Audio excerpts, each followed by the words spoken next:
রাজশাহী নগরীর একটি coaching centre থেকে অস্ত্র, গোলাবারুদ ও বিস্ফোরক তৈরির সরঞ্জাম উদ্ধার করা হয়েছে।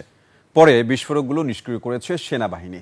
এর আগে সকাল থেকে নগরীর কাদিরগঞ্জ এলাকায় ডক্টর ইংলিশ কোচিং সেন্টারটি ঘিরে রাখে সেনাবাহিনীর একটি দল।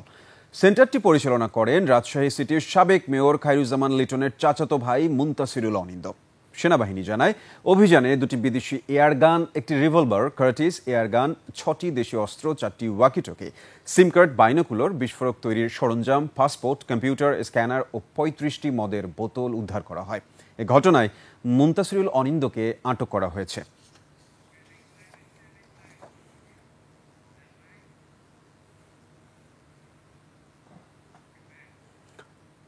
দর্শক, এই মুহূর্তে ঘটনাস্থলে আছেন রাজশাহী প্রতিনিধি বদরুল হাসান লিটন। সরাসরি চলে যাচ্ছি তার কাছে। লিটন, আমাকে শুনতে পাচ্ছেন? উদ্ধার অভিযানের বর্তমান পরিস্থিতি কি, এখনো কি চলছে?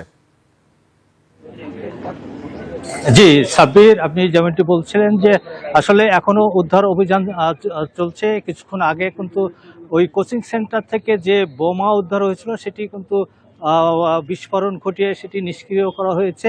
এখন দ্বিতীয় দফায় যে উদ্ধার অভিযান চলছে সেটি হলো ওই কোচিং সেন্টারের সামনে একটি পুকুর আছে।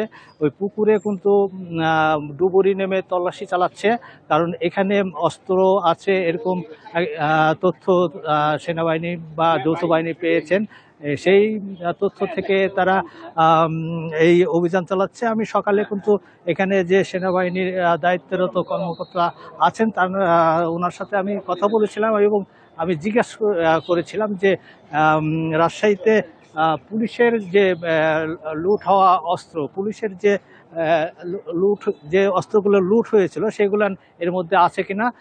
তখন তিনি জানিয়েছিলেন যে পুলিশের লুট হওয়া অস্ত্রগুলান এই পুকুরে ফেলা হয়েছে এবং বেশ কিছুদিন আগেই তারা এই অস্ত্রগুলান পুকুরে ফেলেছিল, এই কথা কিন্তু জানিয়েছিলেন। তারপরে কিন্তু এই ডুবুরি টিমকে ডাকা হয় এবং 2জন ডুবুরি কর্মী কিন্তু এখন এই পুকুরে নেমে তল্লাশি চালাচ্ছিল। এই ছিল সর্বশেষ পরিস্থিতি। সাব্বির। বদরুল হাসান লিটন, আমাদের সাথে যুক্ত হওয়ার জন্য আপনাকে ধন্যবাদ।